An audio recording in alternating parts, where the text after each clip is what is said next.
사도신경의 내용으로 살아계신 하나님께 우리의 신앙을 고백하심으로 주일 저녁 예배를 시작하겠습니다. 예, 하나님 말씀 누가복음 14장 7절에서 11절입니다. 누가복음 14장 7절입니다. 누가복음 14장 7절.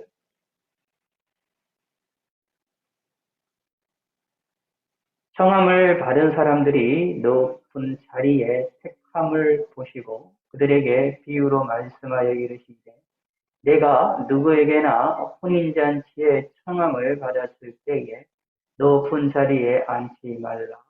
그렇지 않으면 너보다 더 높은 사람이 청함을 받는 경우에 너와 그를 청한 자가 와서 너더러 이 사람에게 자리를 내주라 하니 그때에 내가 부끄러워 끝자리로 가게 되리라. 청함을 받았을 때에 차라리 가서 끝자리에 앉으라. 그러면 너를 청한 자가 와서 너더러 보시오 올라 앉으라 하리니 그때야 함께 앉은 모든 사람 앞에서 영광이 있으리라. 무릇 자기를 높이는 자는 낮아지고 자기를 낮추는 자는 높아지리라. 아,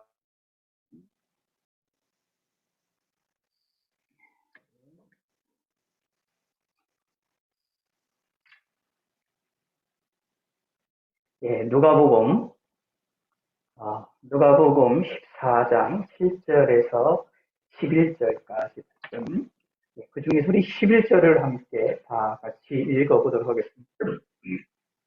누가복음 14장 11절. 무릇 자기를 높이는 자는 낮아지고 자기를 낮추는 자는 높아지리라. 무릇 자기를 높이는 자는 낮아지고 자기를 낮추는 자는 높아지리라. 아, 예, 이 말씀은 사실 성경에서 여러 번 반복되어지는 말씀이고 자주 언급이 되어지는 이 말입니다. 성경 우리가 읽다가 보면 하나님이 우리에게 겸손을 요구하신다라는 것에 대해서는 우리가 너무나도 익숙하고 잘 알고 있는 내용이죠. 이 특별한 이 본문에 있는 내용을 특별히 우리가 크게 해석할 필요도 없고 이 내용을 특별하게 우리가 분석을 하거나 내용을 해볼 필요가 없는 아주 너무나도 심플하고 너무나도 간단하고 너무나도 우리가 이해하기가 쉬운 그런 내용들입니다. 그런데 예수님께서 왜 이런 말씀들을 자주 하셨는가? 무릇 자기를 높이는 자는 낮아지고 자기를 낮추는 자는 높아지리라라는 말씀에 대하여서 창세기서부터 요한계시록까지 우리를 향하여 겸손을 요구하시는 사건에 대한 이야기를 우리는 자주 접하게 되는데 왜 이렇게 자주 접할까라는 것을 우리는 기억을 해볼 필요가 있습니다. 생각을 해볼 필요가 있습니다. 하나님이 우리에게 요구하시는 것은 높아지는 것을 요구하지 않으시고 겸손하기를 요구하신다라는 것이죠. 낮아지기를 원하신다라는 것입니다. 하나님께서는 우리에게 교만한 것을 싫어하신다라고 우리에게 분명하게 이야기를 합니다. 그래서 우리도 하나님을 향하여서 교만하지 아니하고 또는 사람을 향하여서도 교만하지 않기를 소원하고 소망하며 살아나가야 됩니다. 그런데 우리는 인간은 죄성, 우리는 죄인이기 때문에 우리 안에서 자꾸 악이 나와서 우리가 교만해지려고 하는 속성들이 나오게 되는 것이지.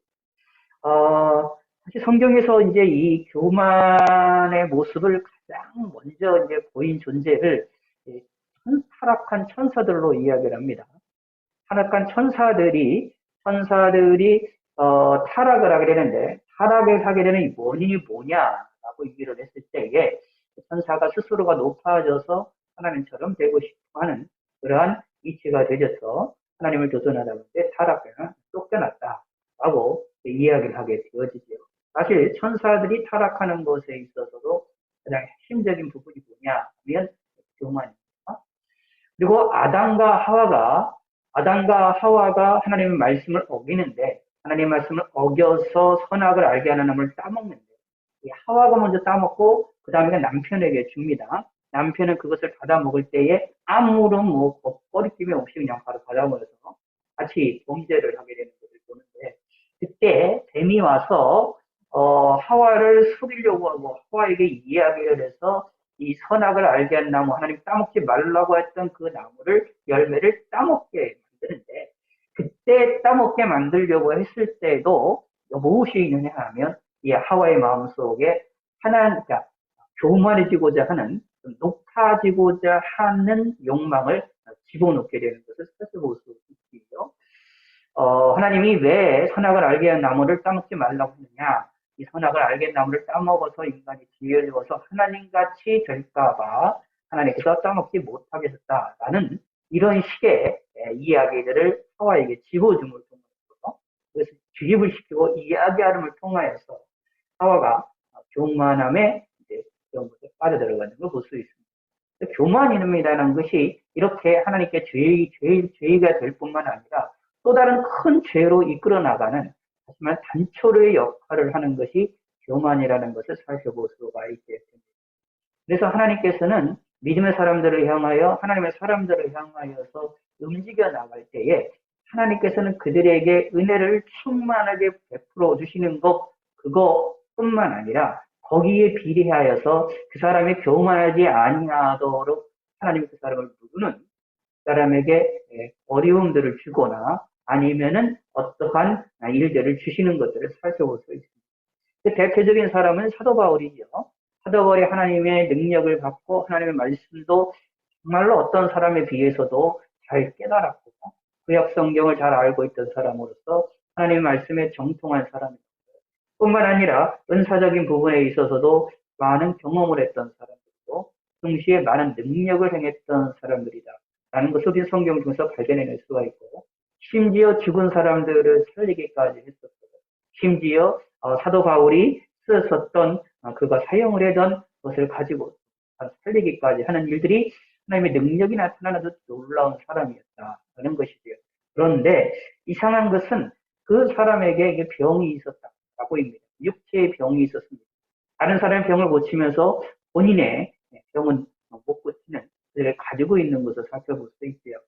그리하여서 사도 바울이 답답하지요. 다른 사람의 병들은 고치고 죽은 자도 고치고 하나님 말씀도 전하는데 영향력을 끼치는데 본인에게 있어서의 이 연약함과 이 아픔을 해결을 못한다라고 한다면, 그가 전하는 복음을 전하거나 말씀을 전하거나 아니면 다른 이들을 고치고 하는 일들에 있어서 무엇을 이루냐, 뭔가 권위가 떨어지는 것으로 나타날 수가 충분히 있게 되어집니다. 우리도 사실 그렇게 생각을 할 수밖에 없습니다. 다른 이들은 다 도와주고 다른 이들을 다른 이들에게 고치는데 자신의 그 병은 못 고친다. 그러면 뭔가 저 사람은 잘못된 것으로 우리가 판단할 수밖에 없고, 사도 바울의 뭔가 모습이 잘못된 것으로 우리는 인정할 수밖에 없는 내용들이 될 수가 있습니다. 그게 인간의 생각인 겁니다.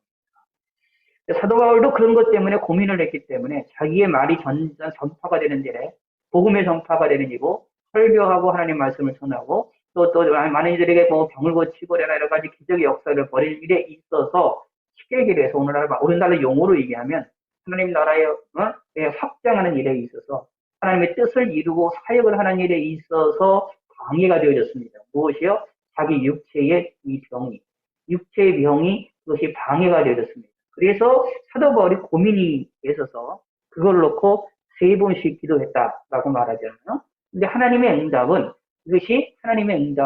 하나님의 은혜가 내게 이게 족하다라고 말씀을 하시고, 이것을 말씀하시는 것을 들었을 때에 이 사도 바울이 거기에 반발이 일어난 것이 아니라 거기서 깨달음을 얻게 됩니다.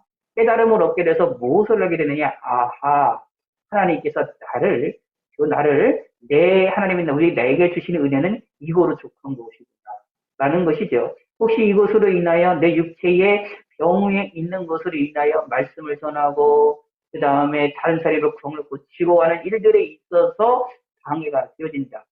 하지만 사실은 방해가 아니라 이것이 나를 겸손하게 하는 것이구나 라는 것을 사도 바울이 깨닫게 되었다라는 것입니다. 그리하여서 다시는 그 문제 가지고 다시는 기도를 하지 않았다라는 것을 우리는 성경을 통해서 찾아볼 수 있게 됩니다. 왜 그랬을까요? 사도 바울에게 있어서 어떤 우리 인간적으로 생각하게 보면 자신의 육체의 병이 자신의 사역을 하는 일에 있어서 방해되는 걸로 비춰지고 느껴지고 나타나게 되지만, 그러나 실상은 하나님께서는 그것을 다른 이들에게 비춰지고 다른 이들에게 비춰지는 것이 중요한 게 아니라 하나님에게 있어서는 먼저 누가 중요했느냐 하면 사도 바울이 중요했던 것이었습니다. 사도 바울을 교만하지 않도록 하게 하기 위한 하나님의 은혜였다라는 얘기입니다. 육체의 가시가 육체의 병이 사도 바울에게 있어서의 무엇이 있느냐 하면 교만하지 않도록 하게 하기 위한 하나님의 은혜라는 것입니다. 뭐 이런 식의 역사는 기독교 역사에도 많이 나옵니다.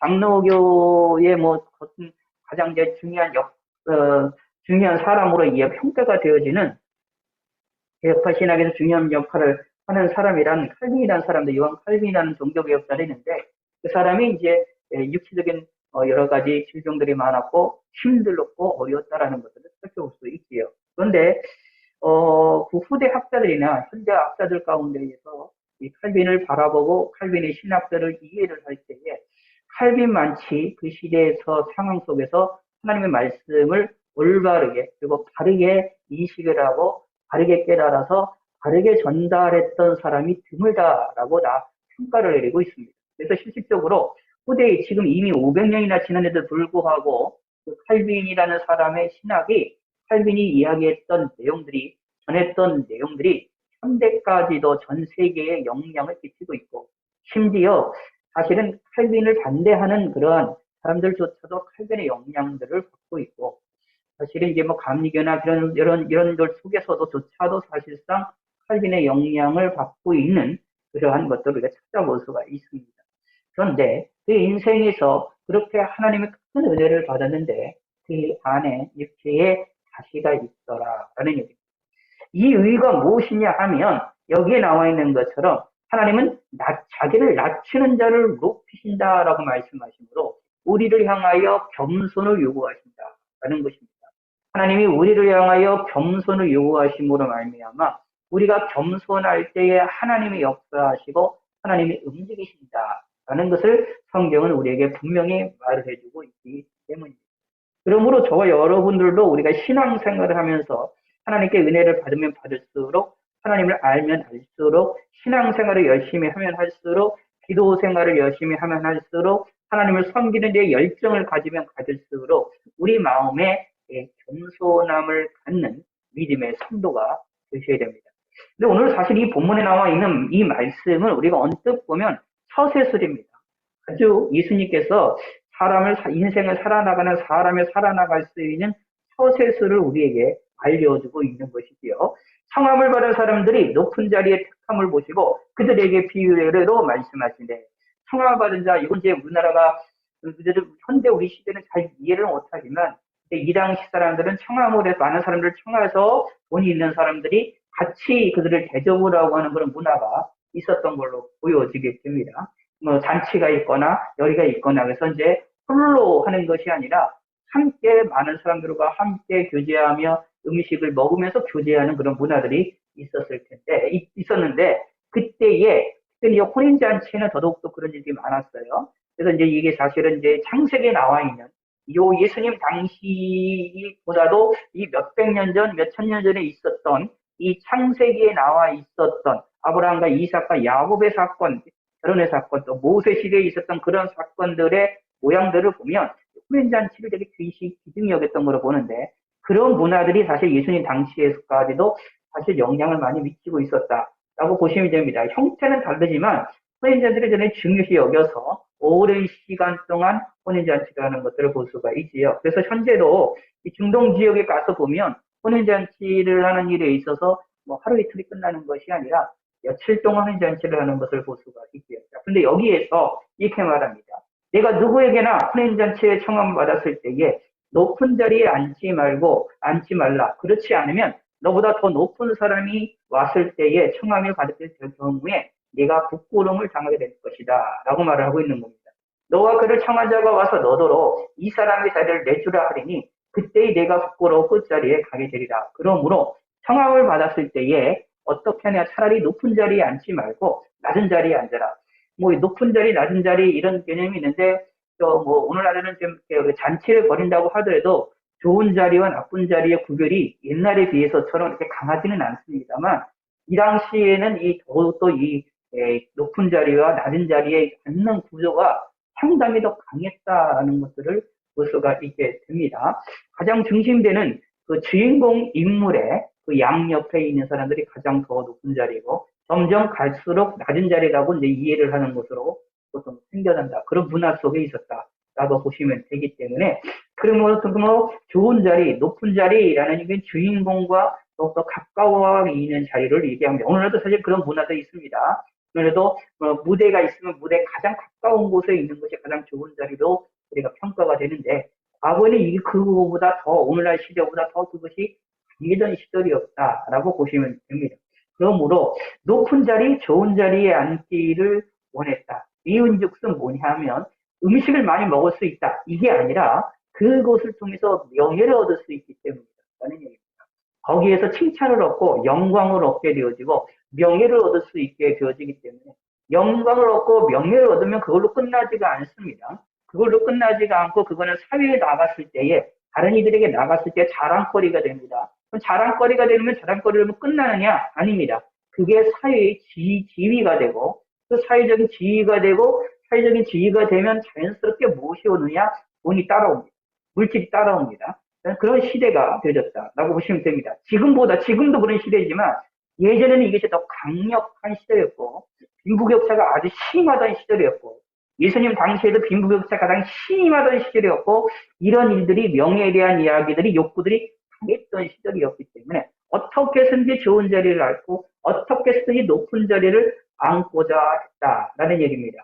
심지어 자신의 위치, 사회적 위치가 있으면 거기에 합당한 그 자리에 앉기를 욕망하는 것들이 이 당시 사람도 있었고 사실 우리들에게도 그런 마음들이 있지요. 근데 예수님은 뭐라고 말을 하고 있느냐 하면 자신의 자리에 가는 것보다 차라리 처음부터 밑에 자리를 가라. 내 안 좋은 자리에 먼저 앉으면 어떻게 다른 사람이 주인이 와가지고 이 사람을 끌어올려서 높은 자리를 앉게 될 것이다. 그러면 자기보다 더 높은 사람이 와도 자기보다 사회적 지위가 높은 사람이 와도 주인이 높은 자리에 앉혔기 때문에 당연히 주인이 앉혔기 때문에 그 권위가 그 영광이 더 많아지고 명예를 충분하게 얻는다. 라는 얘기입니다. 오히려 세상에서 더 유명하고 지위가 있는 사람들보다 그 잔치 자리에서는 그 사람들보다 이 주인에 의해 선택을 받아서 높은 자리에 앉히게 된다면 이 사람이야말로 진정한 영광을 얻고 진정한 명예를 얻게 될 것이다. 그러므로 예수님께서 말하는 겁니다.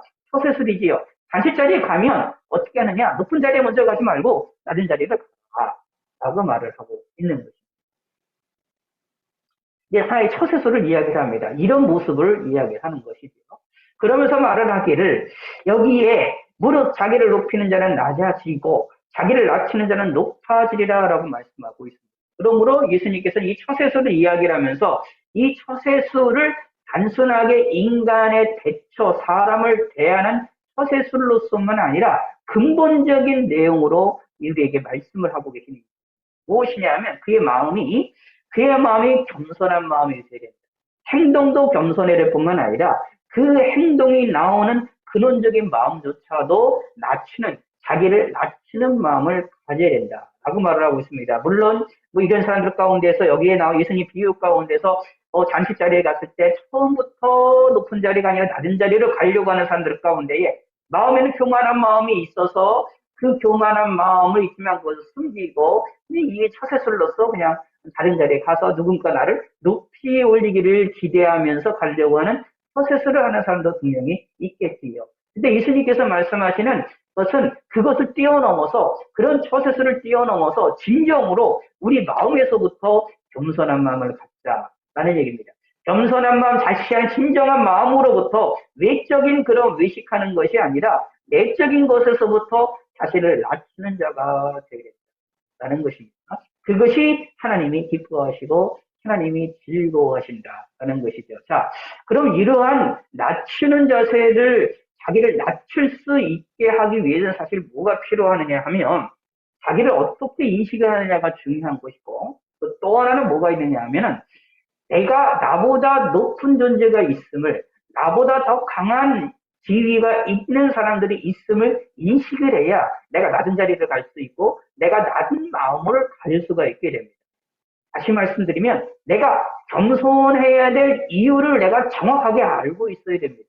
나 자신의 어떤 내 자신 뒤돌아보면서 내가 겸손해야 될 내 자신의 모습을 정확하게 알고 있어야만 내가 겸손의 길로 가지. 그러지 아니하고 나가 힘 있고 능력 있고 권세 있고 명예가 있고 사회적 지위가 있는 사람으로 자신을 인정을 한다면 자신을 스스로를 겸손의 마음으로 생각하지 않고 낮추지를 아니하고 자기를 높일 수밖에 없다는 얘기.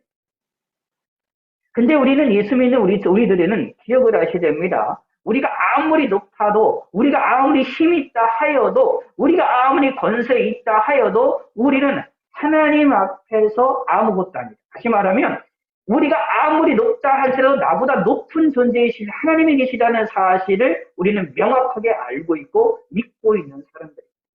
그렇다는 얘기는 하나님 앞에 우리가 선다라고 한다면 내가 가지고 있는 자랑거리, 내가 가지고 있는 명예, 내가 가지고 있는 영광이 사실은 하나님 앞에 아무것도 아니라는 사실을 깨달아야 된다라는 것입니다. 이것이 믿음의 사람들이 가지고 있어야 될 자세입니다. 이 세상에서 대통령이라 하여서 이 세상에서 돈이 많은 수조 원의 돈을 가지고 있는 부자라 한다 할지라도 하나님 앞에서는 겸손하게 내려놓고 함께 예배하며 하나님께 영광을 돌려드립니다. 그것이 우리 믿음의 사람들의 자세입니다. 이 세상에서 아무리 유명한 사람이라 할지라도 그들도 무엇이냐 하면 하나님께 간구를 해야 되며 하나님께 두 손을 들어야 되며 하나님을 섬겨야만 해야 됩니다. 그러므로 우리가 하나님 앞에 우리가 겸손을 할 수밖에 없고 교만할 수가 있느냐? 교만할 수가 없게 됩니다. 내가 아무리 능력이 있다 할지라도 하나님을 생각한다면 나는 아무것도 아니라는 것을 알고 깨달을 수가 있게 되어지기 때문에 다른 사람을 볼 때에도 다른 사람을 향하여서도 그 사람을 무시하고 그 사람을 향하여서 우리들 그것을 짓누르는 행동을 하지 않게 되어집니다. 왜냐하면 하나님이 나를 사랑하시는 것만치 다른 이들도 옆에 있는 사람들도 사랑하기 때문이다. 라는 얘기입니다. 하나님이 나를 위하시는 것만치 하나님께서 나를 사랑하시는 것만치 하나님께서 나에게 은혜를 베푸시고 나에게 복을 내려주시는 것만큼 그 이상으로 내 옆에 있는 사람들을 내 이웃들에게도 하나님이 은혜를 베풀어 주신다라는 것입니다. 그것을 알 수밖에 없고 깨달을 수밖에 없습니다. 그렇다면은 우리는 무엇을 할 수밖에 없느냐? 다른 이들에게도 이웃을 향하여서도 겸손의 마음을 가질 수밖에 없다라는 이야기입니다. 하나님을 인식하지 못하는 사람들은 이것이 없지요. 그러다 보니 자신이 교만하고 강건, 자신은 어떻게 힘 있는 자로, 능력 있는 자로 우리는 생각하게 됩니다. 사실 예수 믿지 않는 사람들도 자신을 강하게 생각하고 교만하게 생각하는 사람들에 대하여서 세상 사람들이 싫어합니다. 자신을 자랑하고 자신을 위대하다고 생각하고 자신을 큰 사람이라고 자꾸 이야기하는 것도 세상 사람들은 분명히 싫어합니다. 그런데 하나님은 더더욱더 싫어하지요. 더더욱더 싫어하고 하나님은 더욱더 그것을 미워하신다. 라고 하는 것을 기억하셔야 합니다. 그러므로 우리들도 그런 일들을 미워해야 된다. 라는 얘기입니다. 그럼에도 불구하고 이 교만한 사람들이 싫어함에도 불구하고 은연중 우리 마음은 죄성이 있기 때문에 그 죄성에 이 교만한 사람의 죄성에 나도 모르게 동정하여서 교만한 사람들을 따르는 일들을 잘 볼 수가 있겠습니다. 그들을 쫓아가며 그들과 함께하고 그들과 함께 움직이려고 하는 또 다른 우리 안에 죄성이 있음도 기억을 하셔야 됩니다. 그러므로 우리는 주부문으로 들어가야 됩니다. 무슨 문이냐? 겸손의 문으로 들어가야 되겠지요. 겸손이라는 것은 하나님이 기뻐하시는 일입니다. 11절에 말합니다. 무릇 자기를 높이는 자는 낮아지고 자기를 낮추는 자는 높아지리라. 여기서 예수님 말씀의 핵심은 무슨 뜻이냐 하면 높이는 자는 결국 높아지는 것으로 끝나는 것이 아니라 망한다라는 것입니다. 끝난다. 나중엔 잘 되는 것처럼 보이나 마지막은 절벽과 같이 떨어져서 무너지고 멸망하고 없어진다라는 이야기입니다. 그러나 자신을 낮추는 자는 사실 사람들에게 주목을 받지 못합니다. 사람들에게 인정을 받지 못합니다. 명예를 얻을 수 못할 수도 있고요. 힘을 얻지 못할 수도 있습니다. 그러나 자신을 낮추는 자는 하나님께서 언젠가 그 사람을 들어쓰신다. 하나님이 언젠가 그 사람을 높이신다라는 이야기입니다.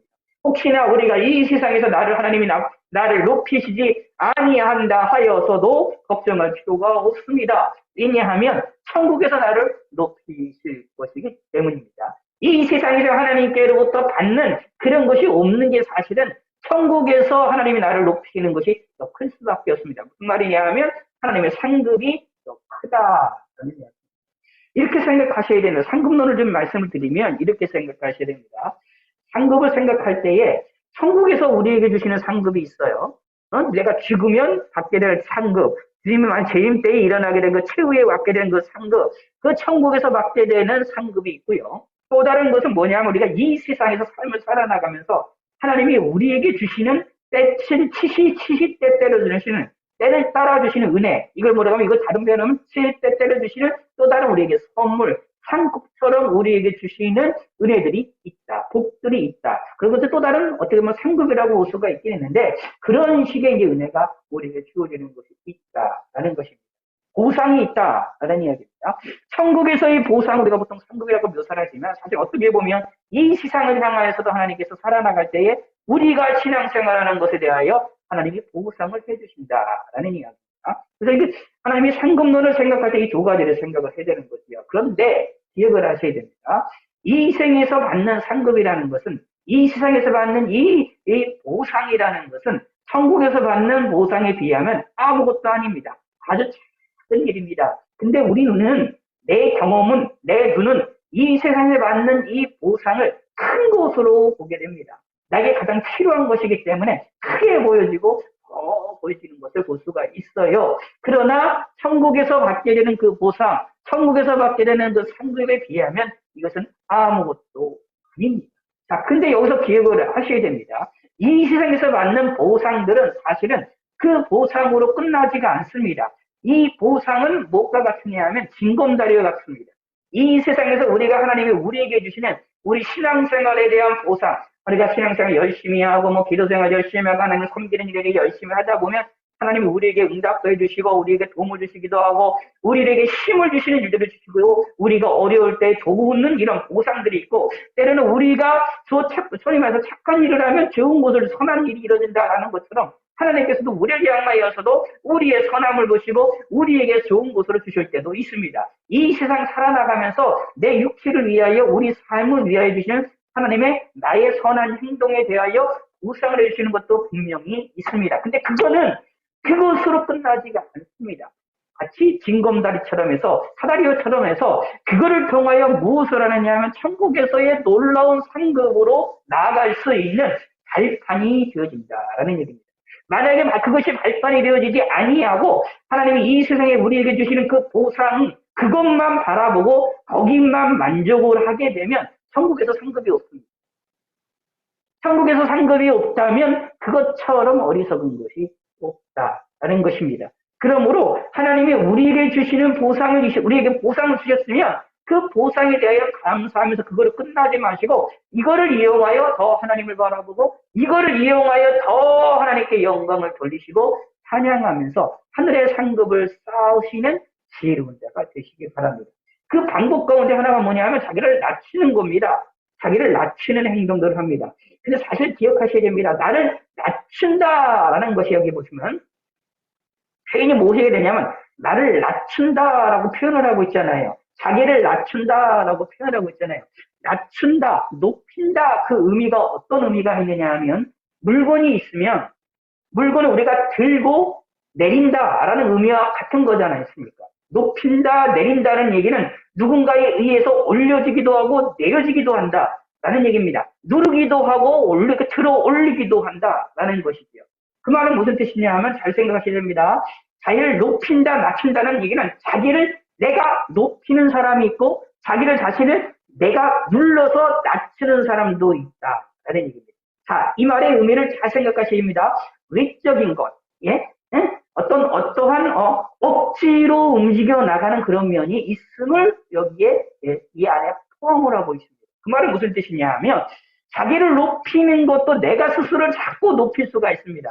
나를 자꾸 높이는 행동들을 하고 생각을 하고 그런 마음을 먹으면 내가 자꾸 높아지게 됩니다. 내가 자꾸 높아지게 되다 보면 그것으로 끝나는 것이 아니라 행동 속에서도 높은 행동들이 나오고 거짓된 행동들이 나옵니다. 그런데 자기를 자꾸 낮춘다. 내 마음을 낮추고 내 행동을 낮추다 보면 내가 낮아질 수밖에 없다라는 얘기입니다. 자, 근데 이것을 기억해야 됩니다. 내가 누르는 겁니다. 그 말은 무슨 뜻이냐 하면 반발이 있을 수 있다라는 얘기입니다. 신앙생활하면서 하나님이 우리에게 겸손하라고 계속 말씀하신 이유가 있어요. 이유인즉슨 이게 뭐냐 하면 우리 속에서 겸손을 계속해서 반발한다 라는 얘기입니다. 우리 안에 있는 죄성이 하나님이 우리를 향하여 겸손하라고 말씀하는 그 말씀에 대하여 우리가 자꾸 반발합니다. 내 무식으로 반발하고 내 의식적으로도 반발하고 내 삶으로도 반발하고 내가 모르는 순간에 은연중에 하나님이 우리를 향하여 겸손하라는 그 겸손에 대하여서 우리는 반발을 자꾸 하게 됩니다. 이게 죄성입니다. 우리 죄성이 이렇게 있어요. 이건 누구나 있는 겁니다. 어떤 사람들에게만 있는 게 아니라 누구나 있습니다. 그래서 뭐라고 표현하고 있냐 성경에서 자기를 낮추는 자라고 표현하고 있습니다. 낮추는 겁니다. 누르는 겁니다. 이거 낮추는 게 높은 길로 나가는 것이 아니라 내리는 겁니다. 눌러서 내리는 겁니다. 내 속에 있는 죄성을 무너뜨리는 겁니다. 이러한 신앙생활 하시기 바랍니다. 내가 교만해지려고 하는 그 죄성을 내가 무너뜨린다. 여기 똑같이요. 여기서 예수님 비유 가운데 일어나는 거 나왔잖아요. 청함을 받았을 때 차라리 가서 끝자리에 앉으라 라고 말하잖아요. 자, 생각을 해봅시다. 내가 청함을 받아갔는데 사회적 지위를 가지고 있는 사람이 갔는데 지위를 가지고 가는 것은 예수님께서 어떤 시에 서울시의 시장이에요. 시장이 있는데 시장이 어떤 사람의 지인의 혼인잔치 집에 가서 잔치에 갔는데 그 지인이 집에 갔는데 이 시장이 높은 자리에 앉지 않고 낮은 자리로 간다라는 것이 쉽겠느냐라는 얘기입니다. 낮은 자리에 가면 사람이 대접을 안 받거든요. 글로 가면 사람들이 집중도가 없습니다. 집중도 없는 데로 가서 앉으려고 하겠느냐. 응? 아니 그렇잖아요. 내가 지위가 있고 사회적 힘이 있고 내가 만약에 시장이라고 한다면 내가 힘이 있다고 한다면 내가 돈이 많은 사람이라 한다면 내가 저 사람으로부터 내가 혼인잔치 저 사람을 축하해주러 가더라도 그 사람을 축하해주러 가더라도 그 사람에게 박수 쳐주러 가더라도 나는 좋은 자리에 가서 앉기를 원하지 밑에 가서 같이 앉으려고 안 할 거란 말입니다. 그래서 생각을 해보세요. 보세요. 차라리 가서 끝자리에 앉으라는 말이 무엇이냐. 그냥 내가 어떻게 해요. 그 자리에서 대접을 받을 수 있는 충분한 자격이 있고 능력이 있다 할지라도 그것을 버리고 낮은 자리에 앉으라라는 그런 말씀이거든요. 그러면 그런 처세술이라는 거예요. 그러면 누군가가 자기보다 높은 사람, 누군가 와서 직진이어서 나를 높은 자리에 앉게 하여서 혹시나 나보다 더 높은 사람이 온다 할지라도 나는 그 속에서 영광을 받을 수 있게 사람들이 만들지 않겠느냐라는 것입니다. 그렇다는 얘기입니다. 자기를 낮춘다는 것은 바로 이런 겁니다. 낮춘다라는 얘기는 내가 그것을 하기가 힘든 상황이지만 내가 낮아지기 힘든 상황이지만 내가 스스로가 낮은 길로 갑니다. 사람들로부터 대접을 안 받으려고 이것이 무엇이냐? 우리가 해야 될 일이지. 이게 겸손하라라는 예수님 말씀에 우리의 그것을 반응하는 방법이지요. 근데 이것이 내 힘으로 할 수 있느냐? 절대로 그렇지가 않아요. 우리 인간은 자꾸 말씀드린 대로 반발심이 있습니다. 내가 자꾸 교만해지고자 하는 그런 마음들이 생겨나게 됩니다. 우리는 주의 죄성 가운데 사실 가장 무서운 것 중에 하나가 교만이라고 생각하시면 됩니다. 성경에 가만히 이렇게 읽다가 보면 하나님이 싫어하시는 몇 가지들이 있어요. 여러 가지들이 있는데 뭐 그런 것들이 그거 가지고 이제 천주교에서는 대죄라고 해서 7가지 죄를 얘기도 하기도 하지만 그렇게까지 구체적으로 들어가지 않다 할지라도 하나님께서 성경 안에 가만히 보시면 하나님이 우리를 향하여 싫어하시는 죄가 여러 가지가 있는데 그 중에 하나가 뭐냐 하면 이 교만이라는 죄라는 것을 기억하셔야 됩니다. 그런데 우리는 자꾸 교만해지려고 내가 노력을 안 해도 그냥 내 마음이 교만해지는 마음이 생겨나게 됩니다. 그럴 때에 우리는 나를 자꾸 낮추는 것이 필요하고 나를 낮추는 마음으로 가져야 되겠죠. 근데 아까 말씀드린 대로 이건 내 힘으로 할 수가 없습니다. 내 힘으로 할 수 없다라는 얘기는 내 스스로가 내 죄성을 깨워보실 수가 없습니다. 나의 이 연약한 것들을 이것을 무너뜨릴 수가 없습니다. 그러므로 뭐가 필요하느냐? 하나님의 도우심이 필요합니다. 그래서 예수님의 보혈의 피가 필요한 겁니다. 그래서 예수님을 의지하시기 바라겠고, 예수님을 바라보시기 바라겠고, 하나님을 인식하기 바라겠고, 예수님 나를 위해서 십자가에 죽으시고 3일 만에 살아나셨고, 그 사건을 믿고 성령 하나님이 내 안에서 오신다는 사실, 내 안에서 역사하신다는 사실을 믿고 의지하시기 바랍니다. 하나님이 나를 겸손하게 만드실 거라는 것을 기대하고 소망하시기 바랍니다. 나는 힘들지만 내가 의식까지 못하는 무의식의 세계 속에서도 나를 내가 점점 내가 교만해지는 마음을 가지게 될 수도 있지만, 그러나 하나님께서 나를 겸손한 마음으로 만드실 것이다 라는 것을 인식하시고 하나님을 바라보시고 하나님을 의식하시기를 바라겠습니다. 교만 가운데 가장 무서운 교만은 이렇게 생각하시면 됩니다. 자기가 자기를 속이는 교만입니다. 무슨 뜻이냐 하면 내가 교만함에도 불구하고 교만하지 않다고 생각하는 것이죠. 그것이 가장 무서운 교만 가운데 하나입니다. 여기 있는 비유로 말씀드리자면 예수님께서 말씀하셨던 비유 가운데 여기 보면 이렇게 있습니다. 7절에 보면 청함을 받은 사람들이 높은 자리에 착함을 보고 높은 자리에 가서 앉는 거예요. 예수님께서 이 잔치 자리에 가서 봤는데 이상하게 장치인을 맡은 사람들 가운데에 청함을 받은 사람들이 무조건 가면 다 낮은 자리로 가는 게 높은 자리에 가서 다 앉는다라는 이야기입니다. 높은 자리에 가서 앉고 높은 자리에서 앉아가지고 거기에서 뭐 떵떵거리고 싶어하는 그런 모습을 봅니다.